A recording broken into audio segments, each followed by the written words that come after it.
enchantment of providence only. The word Tantra has many different meanings in different contexts.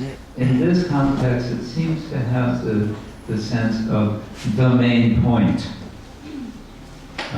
The main point here is that Daiva, that providence is at work. And of course, this is what Bhishma wants to communicate to Maharaj Yudhishthira, and his conclusion, which he's bringing already within this verse, is therefore, get back on the throne and get to work. Get to work doing what? Get to work protecting the citizens who are anatta. They are without master. Nata, we have the word Jagannatha, Jagat-Natha, the Lord of the Jagat, of the universe, and so many other names of the Lord include Nata. So it's a general term just meaning master. And interestingly enough, Bhishma Deva, who is certainly superior in age and superior in, yes, we can say rank, to Yudhishthira, he's addressing him as Nata, and he's also addressing him as Prabhu, as master. So he's really emphasizing now, you're the man. You have to accept this responsibility. Yudhishthira is highly hesitant to take up this role because of everything that has happened. He feels completely undeserving. Bhishma, I think it is significant that it is Bhishma whom he approaches for enlightenment on this whole subject. He wants to know, Yudhishthira wants to know what to make of all of this that has happened, this entire disaster that has happened. And he's approaching Bhishma. Bhishma is sometimes referred to as the grandfather of the Pandavas and the Kauravas, although, of course, he himself was childless because he had made a vow when he was young for serving his father. You know that story, we won't go into it, but he makes a vow of lifetime brahmacharya, which arguably actually causes so much trouble, at least part of the trouble of the whole Mahabharata war is that he's taken this terrible vow. Bhishma is the word that the demigods express when he makes this announcement that he's going to take this lifetime vow. He's otherwise known as Devavrata. And when they hear this vow, they go, Bhishma! It's an expression of astonishment. So, Bhishma is in this condition as he is speaking to Yudhishthira of, in one sense, imminent final defeat. He's lying not on one arrow or two arrows, but a whole bed of arrows, because it took a whole, sheaf of arrows to bring him down. He could not be brought down. However, he was, in a sense, brought down by one comment which he made, and this was so many years before. And the comment that he made was during the gambling match in which Yudhishthira, the same Yudhishthira, is playing at dice against the terrible uncle of his, Shakuni. And as you know, all of the wealth of Yudhishthira Maharaj and all of the Pandavas and everything that they have, he gambles away, he throws it away. And then in the end, Shakuni says, you still have one possession that you could give. Yeah, what is that? Your wife, Draupadi. And so Draupadi is gambled away. And then Draupadi is brought into the arena, you could say arena of sacrifice, in this utterly humiliating situation. And then she asks a very challenging question. Is it actually correct that you give me, Yudhishthira, she's addressing Yudhishthira, what is actually the proper understanding here? You yourself have been made a slave, and now you're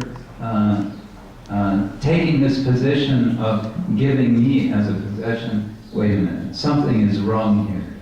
And so there is some discussion. And Bhishma, in this discussion, he just sort of looks down and shakes his head and he says, Dharma is very difficult to comprehend. He will not commit himself to anything. And for this reason, he is in this situation now. But it's also a situation of his imminent death, which is a glorious death. But what I wanted to say about all of this is that we have woven into this philosophy that we are hearing about how the Lord is having a divine plan, Daiva Tantriya. Woven into all of this is the story of Bhishma Dev, of Yudhishthira, and of course extending out the whole story of the Mahabharata.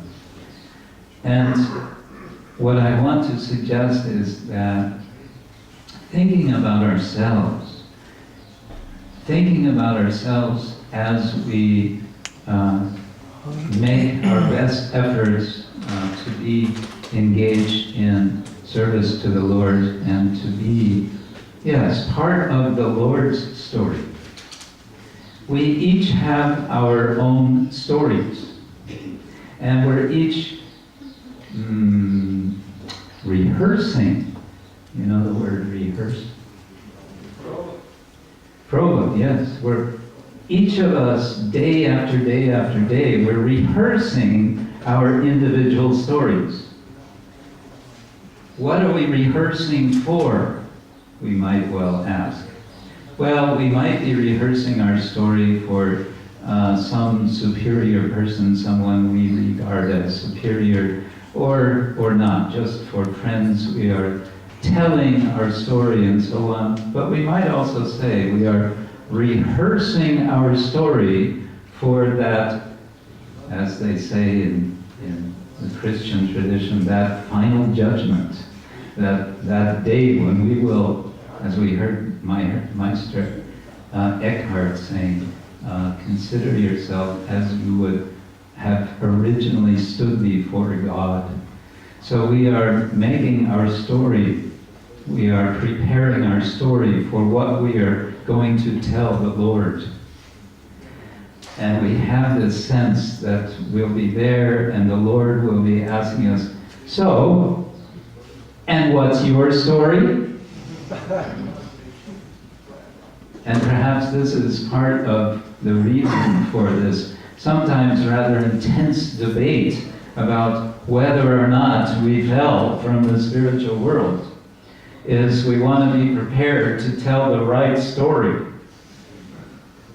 And we're in some anxiety that our story may not be so convincing to the Lord. The Lord may look at us and just sort of say, well, try again.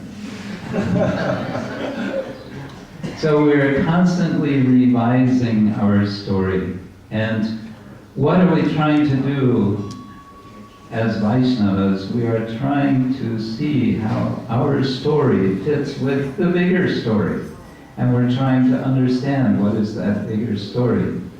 Srila Prabhupada referred to the Bhagavatam as the beautiful story of the Supreme Personality of Godhead. And so, if we want to find our place in that story, would we like to find our place in that story? Yes. No? Yes. No? No? Yes! Okay. We want to find our place in that story, certainly. So how are we going to do it? Well, how about step number 1? Hear, chant, read Srimad Bhagavatam. Because the Bhagavatam is telling us that story, and it's showing us how providence works. Daiva Tantriyam. How wonderful it is how the Lord acts. And of course, the story has much to do with the many stories of the Lord's appearance in this world. And one may understand these appearances of the Lord in this world as so many interventions. You know this word? Intervention. Hey, we're learning a lot of Croatian. We might see the Lord's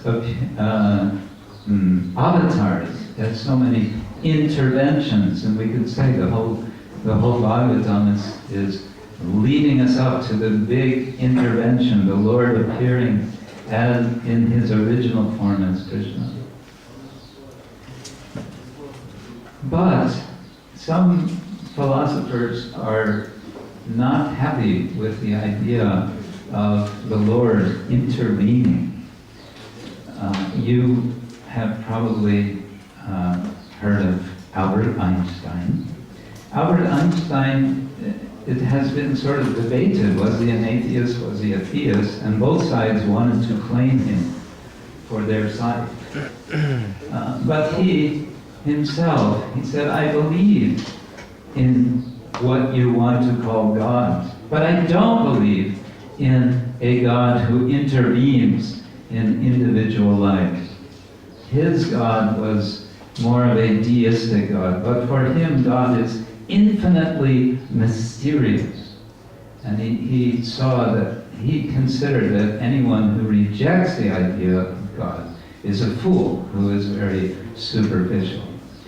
In any case, some are very hesitant to accept the idea that God might intervene in the world. So what I want to suggest is there's another way to look at the Lord's pastimes, and that is his pastimes are eternal. They're always going on, and from time to time, the clouds part, and we see the clear sky. Yesterday was so much rain. Today is a nice sunny day. We see the sun. So the clouds depart, and then we can see, and that is the Lord as he descends to the world. So the story of the world is actually the story of the Supreme Personality of Godhead. And that story is made evident to us, in particular, through the Srimad Bhagavatam. If we think about the plan of the Lord, we might sometimes wonder how it could be comparable to other sorts of plans. Srila Prabhupada often would say, all right, this is our plan. Now, let us see what is Krishna's plan. One way that we might experience plans nowadays is through electronic navigation devices. You are driving somewhere, you're not quite sure how to get there. Now it's completely standard. We all have our little gizmos, and the lady inside the box, she tells us, after 200 meters, turn right. And she says it 10 times in case we didn't get it at first through the 9th time, to the point that we want to take the machine and throw it out the window or turn off the lady's voice. And then, for some reason, we might not turn on after 200 meters, turn right. We keep going. Or we turn right too early. And what does the lady say? She says, recalculating. Recalculating the route. So we may wonder, is it the case, and I will leave this as a question, is it possibly the case that as we act, the Lord is constantly recalculating His plan?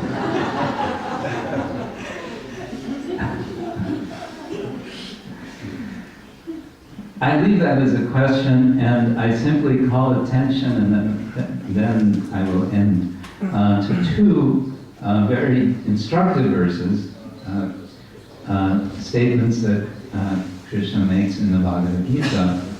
One is referring to Daivam when he says in the 18th chapter, Adhishtanam Prata Karta Karanam Cha Pritak Vida Vividais Cha Pritak Cheshta Daivam Chaivatra Panchamam. He says there's 5 factors in any activity.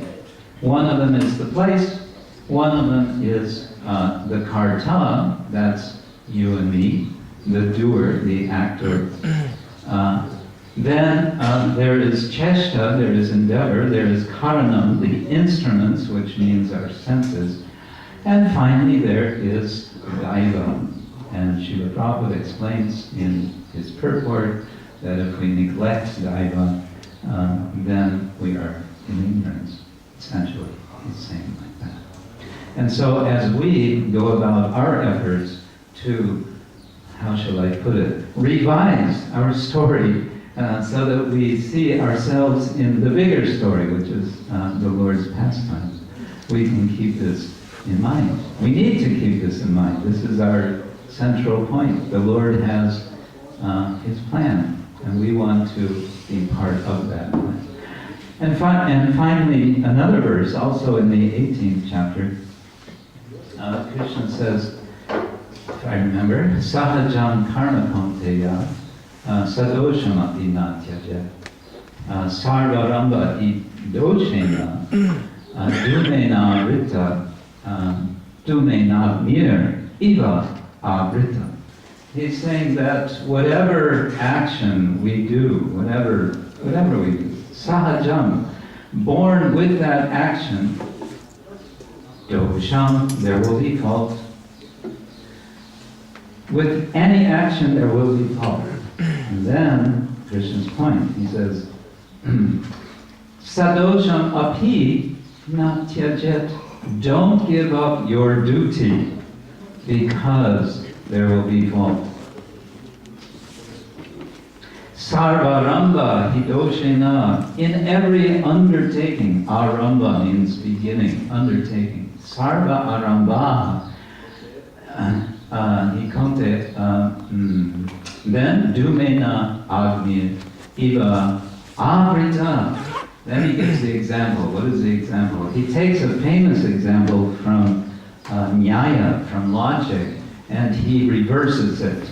The famous story, this famous syllogism in logic is, in the distance we see some smoke on the hill. Right? What does that mean? There must be fire.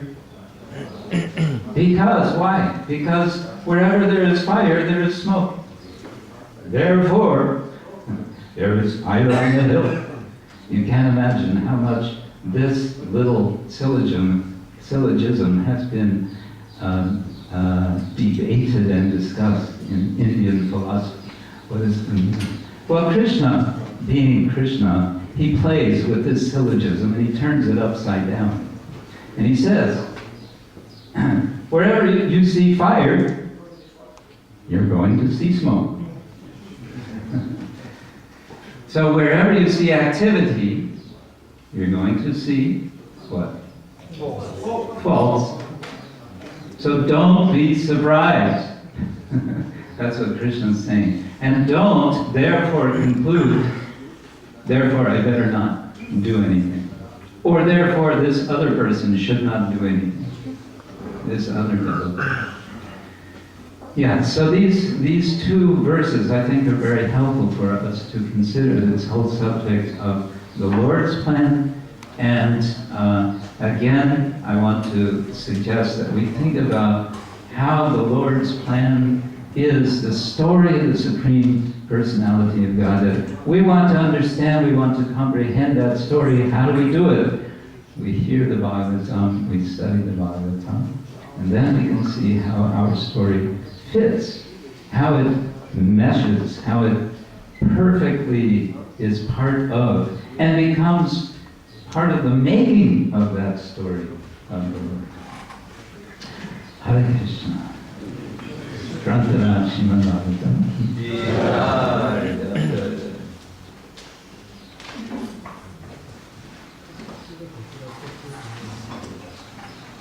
So you say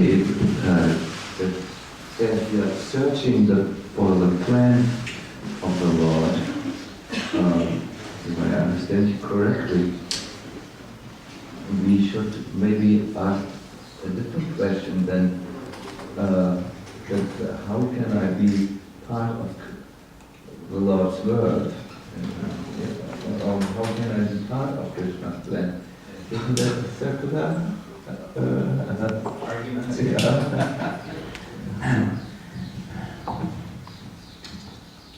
It could be seen as circular, but if, as we understand from Bhagavad Gita, Krishna is giving Krishna is giving the devotee also the power of choice, as he, ultimately tells Arjuna. There's a paradox. There's a paradox because Krishna says, on the one hand, all these warriors, they're already finished, and on the other hand, he says, so you decide, are you going to be part of this or not? And at the same time he says, and if you decide not, you're making a mistake. Because you're going to be acting in any case. But still he gives them the choice. Mm-hmm. Thank you very much. Yeah, so Hare Krishna.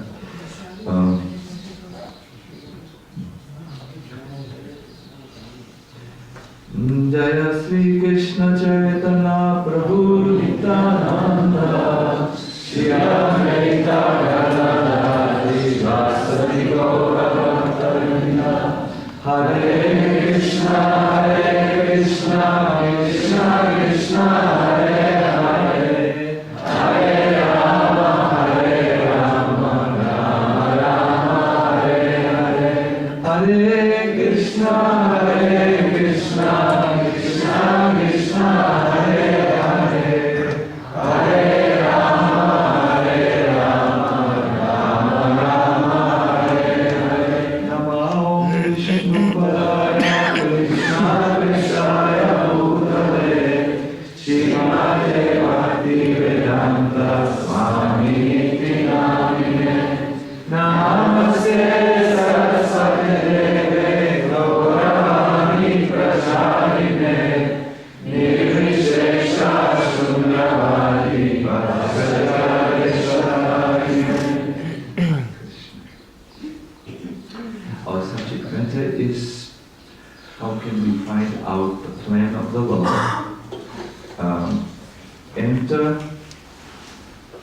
I believe if we are really serious to be part of the plan of the Lord or find out what is His plan for us, we must activate, first of all, our biggest strengths, which lies dormant or in a sleeping way inside our heart. Do you know that the guide on the soul, in the soul's search for the Lord has a certain name? In order to find the Lord, you need a guide. What could be that guide's name? That's an interesting question, isn't it? The Lord is somebody, we don't really know what is His plan for us. We like to get a clue, okay, chanting Hare Krishna and reading Bhagavatam. Heard this many times, it didn't work. What could be a guide which brings us out of this ignorance, or this being separated from Krishna? Antayami, the super soul. I have always, that's the best answer. I have a second best answer. I see that this guide is very much with the devotees at the beginning of their spiritual journey, but many of us seem to send the guide away. We don't need you any longer. Now we know the ropes, we know the standard answers. We don't need this guide any longer. Please, you're not yet thinking, what could be that one ingredient in your spiritual life, which, if it is there, helps you to reach the Lord, and that one ingredient, if it is missing, helps you to miss the point of Krishna consciousness. Enthusiasm. I was thinking of longing, because let us now hear the Croatian word for longing, because I will be talking about this. Longing? Yes, I recognize this from before. My dear devotees, Prabhupada said, there's only one simple price you have to pay if you want to become Krishna conscious. And that is your intense desire. Another word could be this longing for it. If you start your path in Krishna consciousness, but then you lose this somehow or other, you will become sidetracked or distracted from the goal Krishna consciousness. And I have seen in my life that this can unfortunately happen. And then all of a sudden I'm worried not how to please Krishna, but how to, so many other things can come.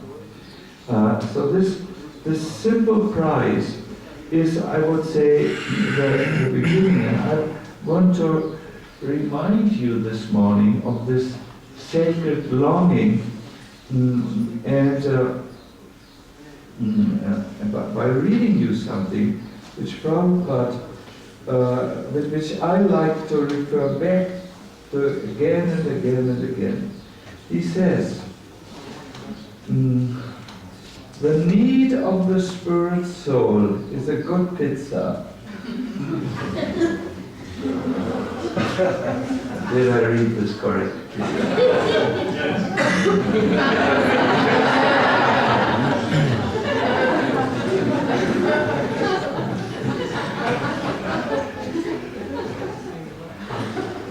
The need of the spirit soul is that he wants to get out of the limited sphere of material bondage and fulfill his desire for complete freedom. He wants to get out of the covered walls of the greater universe. He wants to see the free light and the spirit. My God, is this evocative. He wants to see the free light and the spirit.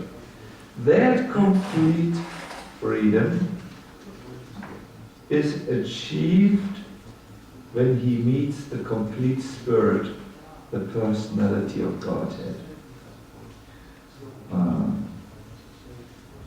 So then Prabhupada continues to say that this desire to meet the Lord, to have an appointment with the Lord, to just stand before Him face to face again, it's something which is dormant, it sleeps within everyone, it's there. Mediutim, there is a problem. It can become sidetracked and become perverted in the affection for gross and subtle matter, in other words, for material life.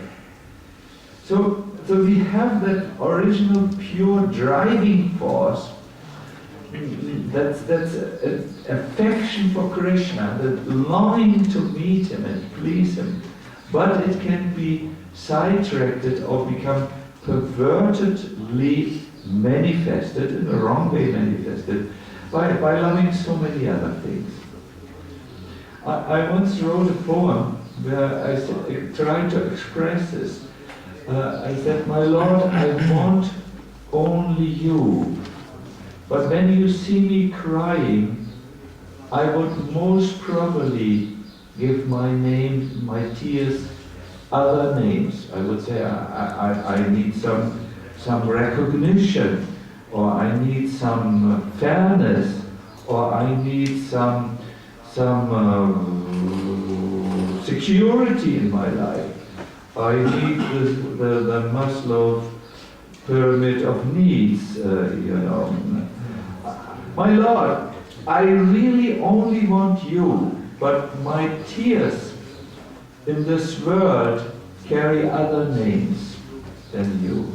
Yes, I am a divided soul.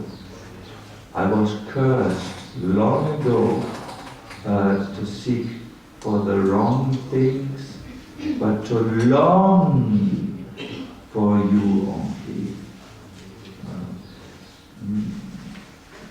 So therefore, don't listen to me when I want other things. It's not really me who wants other things. Look into my heart, and there you will see only your own face. This poem, I wanted to express what I feel as a conditioned soul. I feel trapped, that my longing, which is my most authentic part, it's the thing which is left still in this world. It's a longing. But if it is misdirected to material things, then this authentic thing, my biggest strength, my guide back home, back to Godhead, is guiding me to Maya. This is shamelessly exploited by the advertisement industry, who plays so many things. You need a car, because in Germany we have a Volkswagen. You know Volkswagen? Croatians are very much in tune with cars. Volkswagen, the people's car. They have now a slogan: this car is more than a car. And you see a person, somewhere you see the Volkswagen, but you see a beautiful area, a nature, a free scene. He has escaped all the problems of his life. He is here in total, absolute freedom, because this car, the Volkswagen car, is more than a car. It guarantees freedom. This is one example. I don't want to bore you with advertisement. Where shamelessly our deepest yearning, our deepest idea is taken by Maya and brought to something else. Do you know that in this world you are the most authentic person if you can reconnect your psychology to this original longing, the longing of the soul for absolute freedom in the meeting the Lord. Very, very nice. You have to be careful with this authentic force. If you don't use it for Krishna, your longing becomes an addiction to Maya. There is a very nice, in German language this goes very good. Longing there is called Sehnsucht. Sehnsucht means something like sacred longing. And it says if we are not situated in our sacred longing, in our Sehnsucht, then all we are left with is a Sucht. Sucht is a German language, it's a very powerful language. The Sucht. Sucht means an addiction. If you are not in your sacred longing, you will become addicted to foolish things like cigarettes, hashish, sexualny život, meaningless movies. You will struggle in your heart when you see an advertisement, the ultimate primitive fight will happen in Zagreb. You will think, should I stay or should I go? When you are not in your sacred longing, at that time, that which is good, which is authentic, which is your guide back home, back to Godhead, will become shamelessly exploited and bring you to the illusions of this world. Longing, as long as you are connected with your longing, you are connected with a red thread which brings you out of the labyrinth of Maya. When you lose that red thread, you will lose your way. Never allow that this longing, the sacred longing, dies, because it is your only hope to get back to Krishna. Never allow that it is sidetracked and distracted somewhere else. I needed to say this because I have an atom bomb to explode now for you, and you need to. Krishna consciousness doesn't make sense for someone who has lost the longing. Why should I surrender to Krishna's plan? Why should I accept tribulations on my part and tolerate this and not try to fight my enemy? Why should I accept that the so-called unpleasant things on my part are also necessary for me?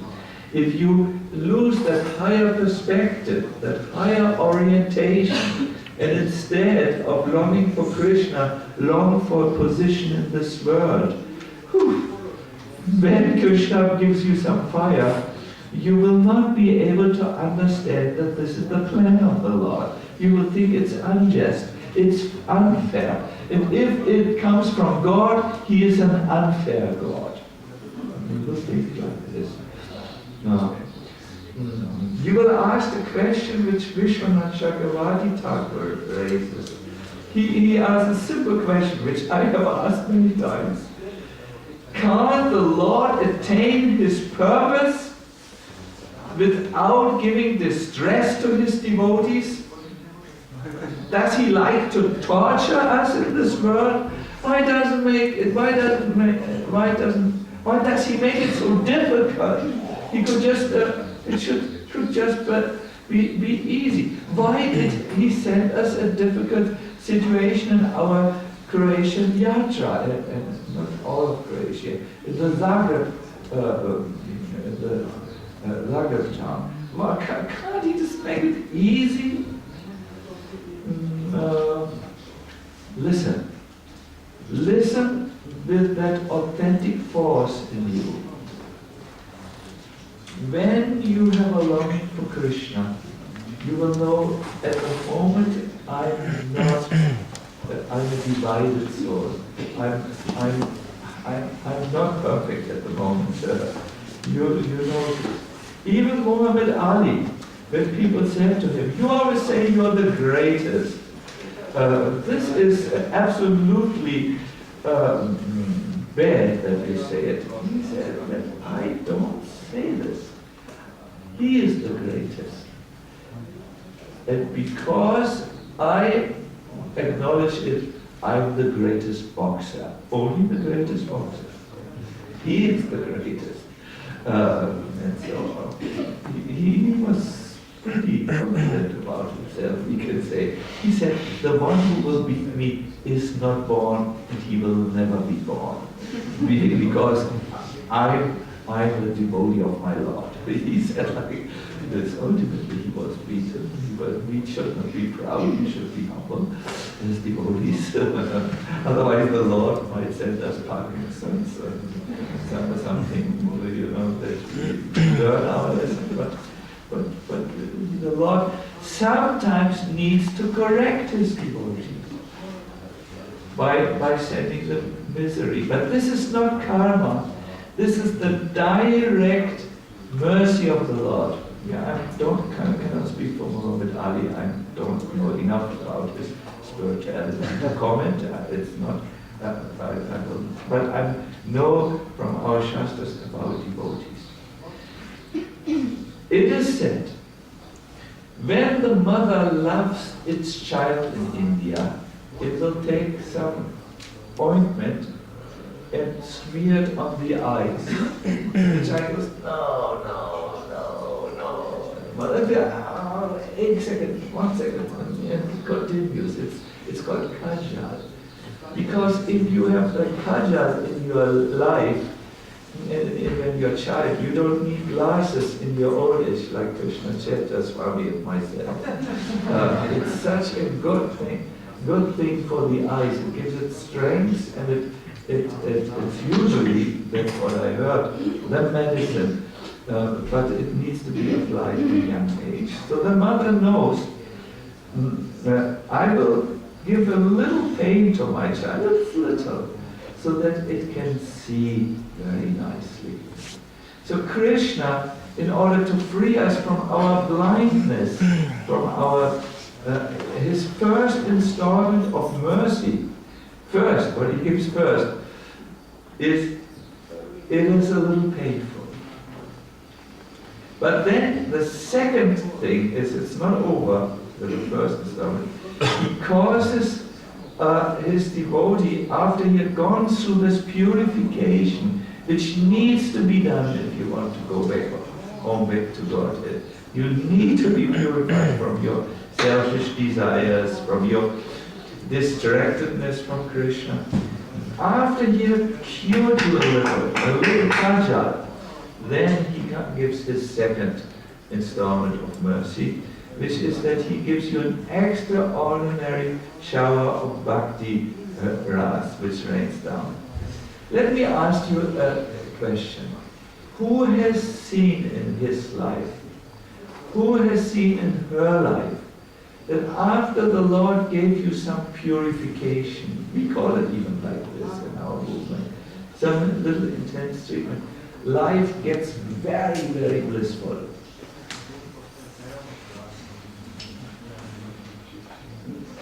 You also saw.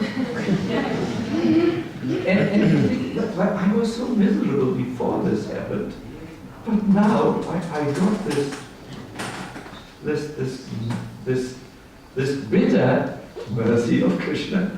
We all like the sweet mercy, you know, nice pizzas, nice praise, and you're the best, and yes, and Novas, and a Volkswagen. We like that type of bitter, this mercy. But it will not serve us ultimately. We need, as conditioned souls who have turned away from Krishna and lost ourselves in Maya, we need to be awakened. And it is not a philosophical arrangement. If we know just by the philosophy, everything was easy. But you know how we are, we conditioned souls. We know we shouldn't do it, but we do it anyways. There are even songs. Kaimal is Kaimal. It means one time is no time. There are justifications in psychology. Don't force yourself, otherwise you will become a verbogener character and a twisted person. We don't always act upon our knowledge. But after Krishna gave us this bitter mercy, we always feel bullied over. Yes, I will be better now. And it always works. This always works, and this is the treatment the Lord takes us. Now, in the 4th canto,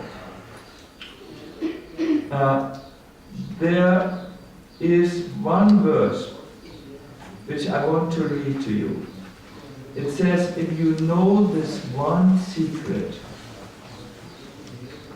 you are actually educated and you can become the guru of the world. Would you like to become educated, spiritually educated? Yes. Would you like to become guru? No. I want to be guru. Never make that mistake of trying to be above others. It is a painful job. It's not easy. But okay, we all like to be enlightened, in some ways enlightened. So the scriptures say, if you know this one secret, we need to know this one secret, you are actually educated and you can become the guru of the world. Now you ask, what is the secret? Listen, it's really interesting. The secret which makes your life an enlightened life is to know that the Supreme Lord is everyone's friend, and there is not even the smallest unkindness to be expected from him. And Sridhar Swami, the original commentator of the Bhagavatam, who was very much praised by Mahaprabhu, he said, if we understand that Krishna is fair and kind, always, the door out of this world is wide open. But if you blame Krishna, the lock is put on the door. If you say, oh Krishna, why this? Why? Either you are not there, or you slept when this happened, or you were not paying full attention. Why did this happen? Then the lock, it's closed for you. But it's in the 4th canto, and I have it in my notes, which I left in Germany. But it's really, I'm not making it up. And you are a scholar. Actually, I can send if you wish. I mean, this would be nice, no? To send it to the Croatian National website forum, or I do not know what the name is. Maybe I can request Nitya Kishori to post the verse, and I will send it to you personally. It's really very, very nice. So I see you. Please have a nice program, and we will see you back. And please know your presence is crucial for our spiritual life.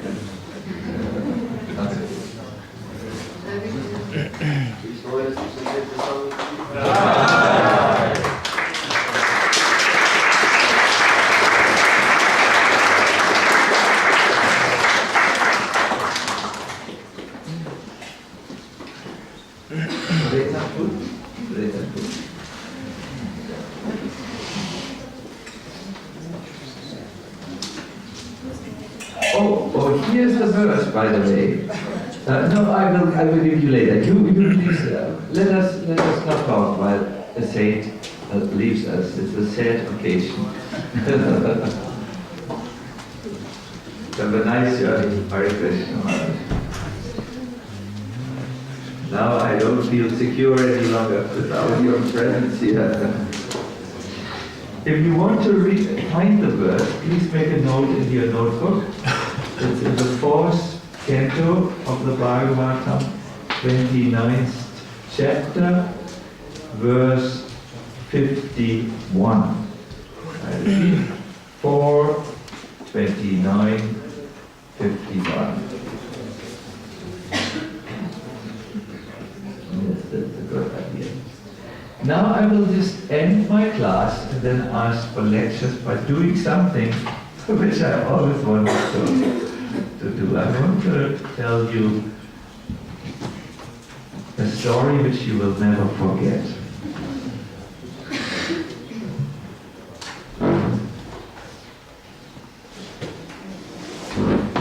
Finding out the plan of the Lord is only possible if you want. If you have a longing for this, and if you connect with this authentic force inside of you. Sometimes we say, probably you have to be more in your midst, you have to be more centered, I think.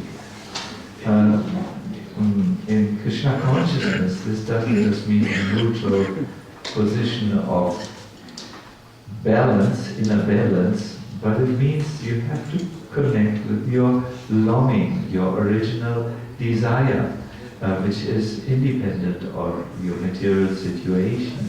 It's really, that's your essence. Now, we may want to wait until we connect with this, but if we want to wait, we will meet one teacher on our path, which is called death. And at that moment of death, when we meet this most powerful representative of the Mahakala, of the big time factor, we will think, oh, I need this, maybe I have done wrong by living out every other desire and not going to the original desire, my sacred longing. There's a verse in the 11th canto which says, death is not at all pleasing. Everyone is exactly like a condemned man, being led to the place of execution. In old times, I think in Zagreb we also had the Richtplatz, a place where people would be hung on the gallows. Everyone in this world is like that condemned man, being led to the place of execution. What possible happiness can people derive from material objects or the gratification they provide? If you want to find this, it's in the 11th canto, chapter, verse 20. Now I thought, because this is to convince you today, by telling you a little bit how a man feels just minutes before he is executed. What is there any record in history and so on? Well, there is an account of Leo Tolstoy, who was present during this and wrote about the death of Anatoly. Here it is for you. I will try to tell it from my memory. I've made a few notes, but it is a little dramatic. It says, you tell children stories so that they fall asleep, and you tell grown-up stories so that they become awake. And this is one of these stories I want to tell you. Are you ready? Yes. Yes. Malayati is already shocked before I start. Fasten your seatbelts, please. It will be a little intense. You will have to think a little bit about your life as you hear this. In the morning, Anatoly was awakened. He had dreamt of cherries, fruit trees,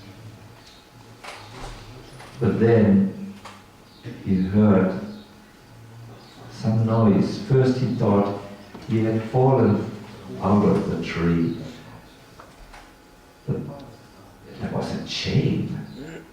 Then he understood as he woke up, these are the keys. The supervisor of the prison, the guard, has come to bring me to the place of execution. All this didn't mean much to him because he still could not really accept that in 1 hour he would be dead. What is dead? Do I stop to be?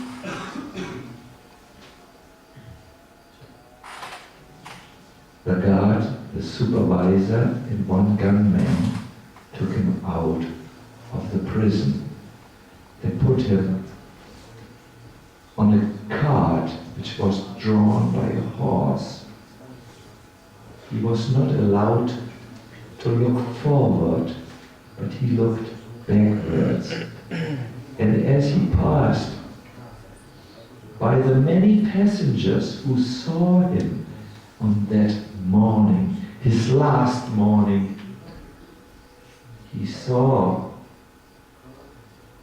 the fear in their eyes.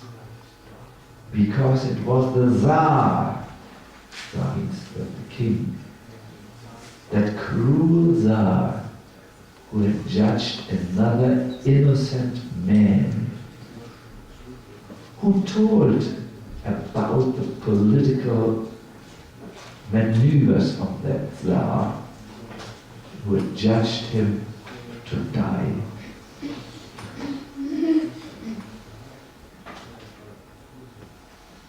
There was one older boy who looked at the car, and he then went down and whispered something in the ear of his young brother. The young brother stared at Anatoly in shock to see that terrible man, that criminal. Anatoly smiled, and the boy smiled back.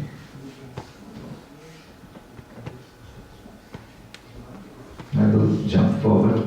Then he came to the place. Many people had assembled. Ladies and gentlemen in their coaches had come to see the spectacle, the public execution. Up to this moment, Anatoly didn't really believe it. But then, the drumming started. And all of a sudden the reality hit him like a fist in his stomach. He would be dead in a few minutes, and he felt like vomiting. The priest came and started speaking to him, the merciful God. Anatoly winced means he went a step back. How could this priest dare to speak of the merciful God when he was part of a political conspiracy? He still dared to speak of mercy? And Anatoly wanted to become angry at the priest, but he checked himself. He remembered one sentence: they don't know what they are doing. It came from the Bible. So he controlled himself, and he shyly said, please excuse me, I don't need all this, really. I don't need all the prayers. You may slowly go somewhere else. Thank you. Then Anatoly, who stood on the platform facing everyone else, all of a sudden felt how the platform was shaking. A strong man was coming close to him. And when he was very close, he could smell the smell of cheap alcohol and sweat. Stand over there, please, the man said. He looked into the eyes of the henchman. You know what is henchman? It's the person who either cuts your head or binds you. Everything looked so aerialistic. At that moment, Anatoly started to pray. He had never prayed much. He was a little bit like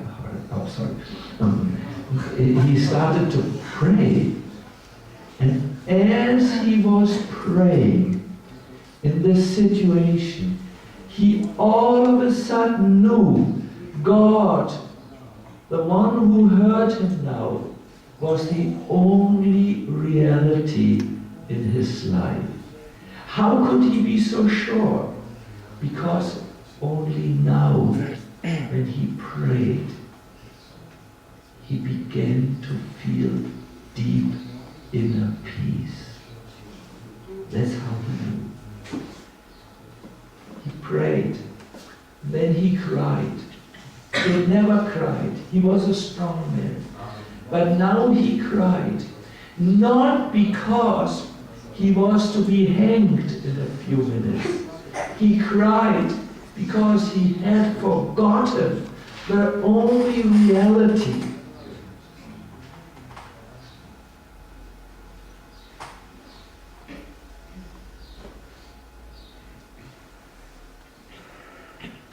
Then he turned to the henchman and said, "Are you not sorry for what you will do to me?" The henchman said, "I don't have time to discuss now with you. Move over here." And the man took his arms and very painfully pressed them together in the back and bound him. Then very swiftly and expertly he put a bag over his head. Then he pushed him a little bit more to the right. And then Anatoly felt the string on his neck. His mind wanted to accept because he knew it was unavoidable. But his strong body began to protest and jump. He wanted to scream, "This is unfair, and you all know it." But then he felt himself pushed. He lost his stand. He gasped for air, and a sound like the waves of the ocean filled his ears and his consciousness. I will end here because in Vedic times we don't speak about what it is to die. It's quite dramatic what comes now, but this is too much for maybe our ladies will have pregnancies or something. It's not fair to tell this without warning.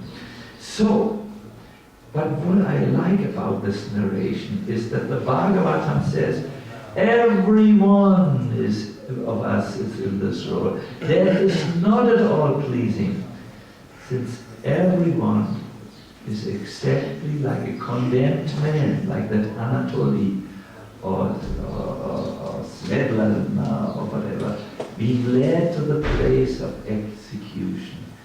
The Bhagavatam asks us, what possible happiness can people derive from material objects or the gratification they provide? My dear devotees, I'm not finished, but finished for today. The subject matter is searching out the Lord's plan, or the will for us. I want to suggest that this is very important for two reasons. The first reason is that every one of us is authentic only at the moment when he connects So the soul desire, not body and mind desire, soul desire, soul means yes, the spiritual desire, because it's not the Volkswagen which will give you freedom. It's a lie. It's not the material things which will give you freedom. It's only the Lord. Prabhupada has made it very clear. I think it is accepted by all of us. Now, because we are so distracted, I wanted to quote this verse of about our future and illustrate it so that it's not just another verse, but that you can feel a little bit how this is to die, how it was for Anatoly, and so on. And he was a very strong man who had a God realization at the minutes before. I think every good devotee will have this, and God will come to him, even if he has not come to the Lord. But why wait so long, make so many mistakes? Better go this way. In tomorrow's lectures, I want to give a few guidelines from our Shastra. It will be called Appointment with Krishna. Tomorrow's lecture, there will give a few things which we might be able to do. It's called direct appointment with Krishna. But today I will end here. My point here is today searching out the will of the Lord is only possible if you connect with your authentic thought, your sacred longing. Otherwise, you will be distracted to the Volkswagen, not to the real spiritual freedom, which is there.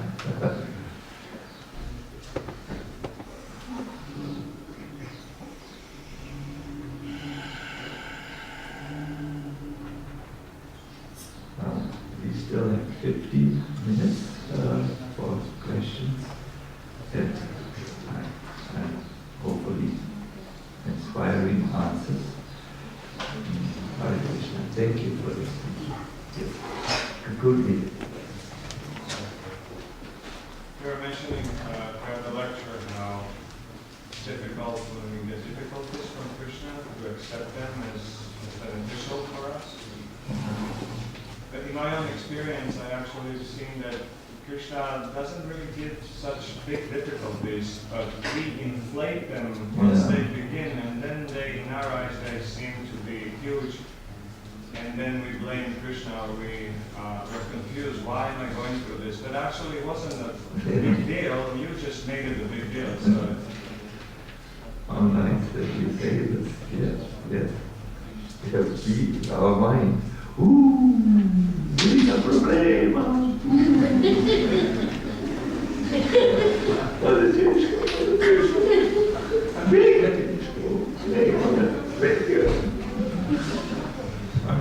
It is said Krishna never gives his devotee tests which they can't master.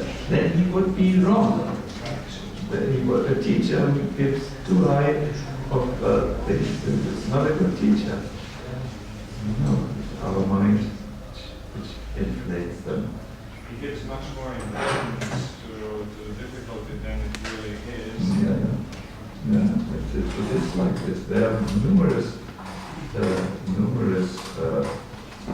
stories. I have also seen this. It's luxury, small difficulties. What is difficult is our false ego, which just doesn't want to bow down. It just doesn't want to accept it. And this now it says, I better go to Krishna now. We try to exhaust everything else.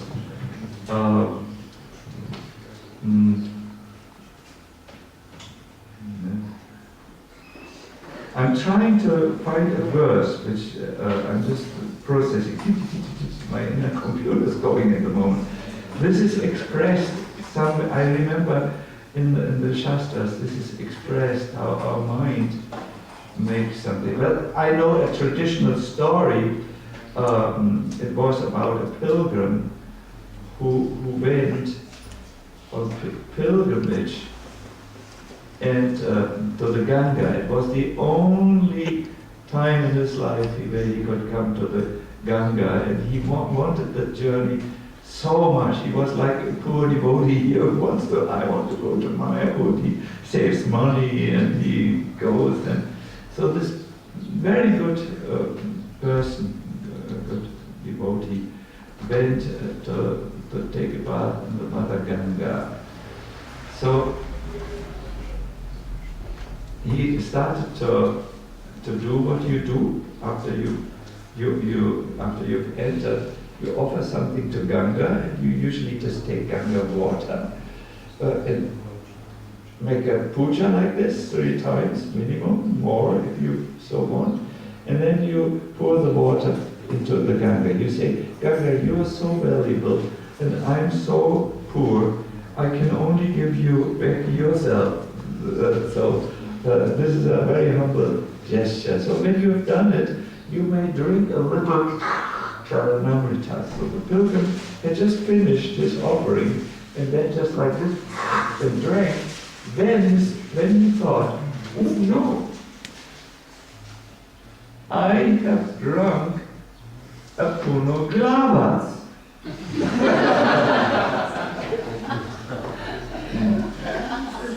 You know what that is? Mother of God.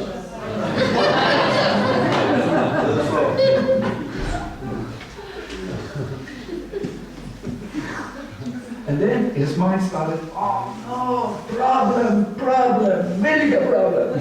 I was vegetarian. Now I've gone to Ganga to become a meat eater.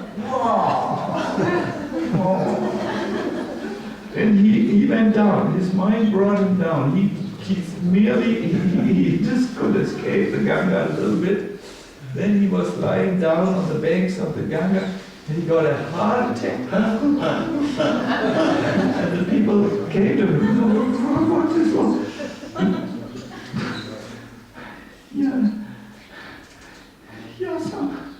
Sinner, I'm a sinner. I came to the Ganga, and I did the wrongest thing I could do. What did you do? I had a tadpole. The English word is tadpole. Peter said to him, no problem, you didn't need a tadpole. There are no tadpoles in the Ganga. Tadpoles, can only stay in a pukur. Pukur means like a pond, not in flowing water. These are not conditions in which a tadpole can exist. It was maybe some plant or something which came with the Ganga, some dirt. Oh, maybe it was some dirt, but for sure it was not a being that has meat. It's not possible. But the mind said, no. My life is always problematic. I come from a problematic family. My childhood, the Umski went just crazy. And he died. He really died from his mind. Then a sadhu came by, and the sadhu, the people said, he's dying, but he's dying from an illusion. And they explained to him. The sadhu said, 1 minute. Wow. And one villager went away. The sadhu went like this. He took his kamandalu. A villager came back and he said to the men, Buddhi intelligent, no? Maybe the tadpole is still living.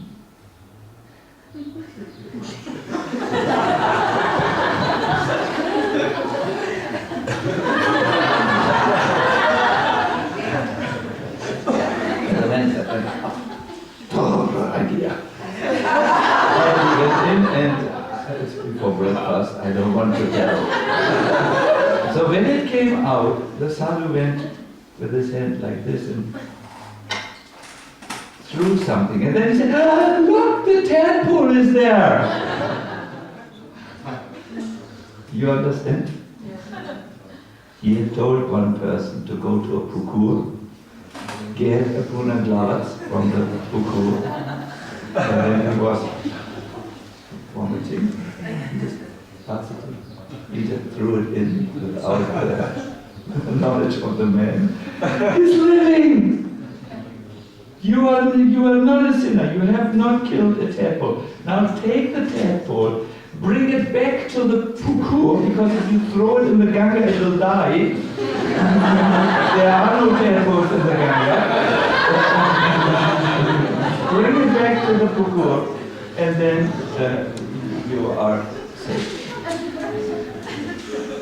So this is a story, traditional story, which illustrates the point how our mind makes problems, big problems, where there are just small things to be solved. How can all the devotees with their individuality reach and spread Prabhupada's movement? It's a small thing, but the mind sees all of a sudden enemies and friends and trouble and impossible and woo and and words are spoken which should not be spoken.